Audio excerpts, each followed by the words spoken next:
We're standing on the bridge of a ship called the Greg Mortimer, which just happens to be my name as well, which is very, very strange.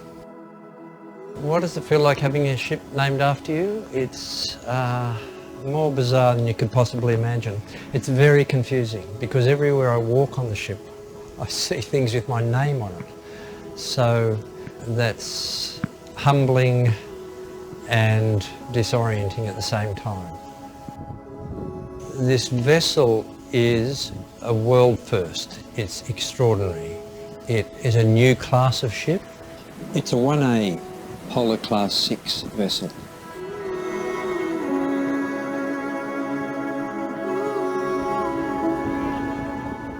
We've just been from Tierra del Fuego to the Antarctic Peninsula, and now we're on the way back again. On the way down we had a blissful ride. Sweet as travelling on marshmallow. And then, on the way back, we got punched in the nose. We've seen 9-metre waves throughout the day. Very keen to see that moment, to see how the ship would perform, and it's beautiful. This ship did everything the designer expected of it and more.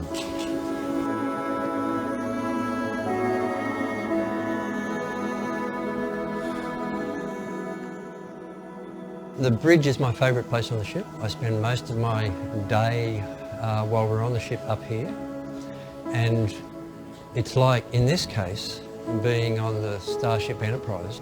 It's pretty spacey, and of course it's the engine room driving the ship, and here the skill of the ship crew comes to the pointy end of how the ship interacts with the rest of the world and the oceans. And so you can see it all unfold here. And very importantly, and critical to our expeditions, is this is open to all the passengers. We spend as much time as we can up here, and that's a rare treat. This is a ship's library, and it's a very intimate space. And in particular, I think it's a really beautiful space to get a sense of the quality of the vessel, the colours and the textures. It's soft, it's inviting to be in, and you can watch icebergs go by. As you can see, the walls at either end of the library have a collection largely of polar books. And then as we spread our wings throughout the world, it'll fill up with the rest of the world's books. Beautiful places.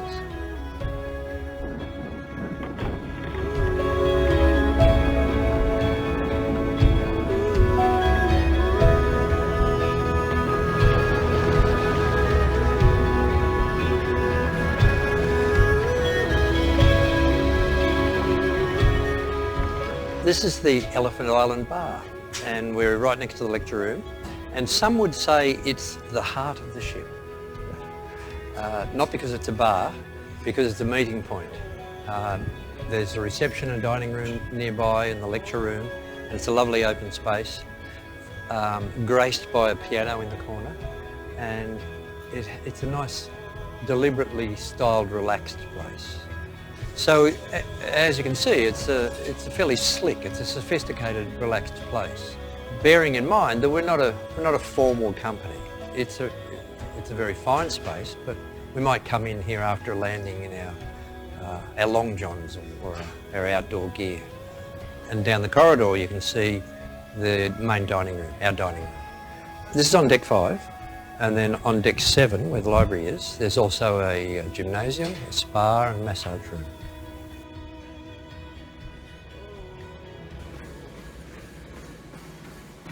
This is the ship's lecture room, and as you can see, with the sun streaming in, it's a beautiful place with big windows, and we spend quite a bit of time in here learning about the Antarctic, for example, and having briefings about the places that we're going to go, and coming in and relaxing in the evenings and talking about what we've done. It's a vital part of the ship, and it's a very beautiful space, as you can see. Importantly, we also use it to talk about specific activities, maybe kayaking or skiing or diving, and we're able to brief people readily here. But the nuts and bolts end, all those things come together in the mud room in the stern. Okay, we're in the mudroom now, so we're towards the stern of the ship. You can hear the propellers whirring away, that's the background noise. And this is where the rubber hits the road, because all the talk and the learning comes together here, and we get ready to go out to Antarctica or wherever it is. A locker for every room for people to hang their wet gear, and for wet weather boots, muck boots, so you don't have to take them into your cabin. And it's separated from the rest of the ship, so this is the working area, the fun bit. Not only is the mudroom used for simply going onto the shore, there's more complex activities going on. This is where we prepare people for diving, for kayaking, snowshoeing, skiing, going climbing, all the good stuff.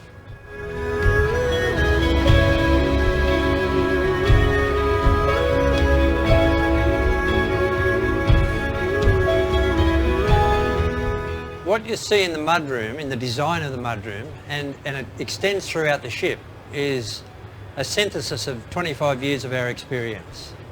And that's in expeditions of having contact with the places.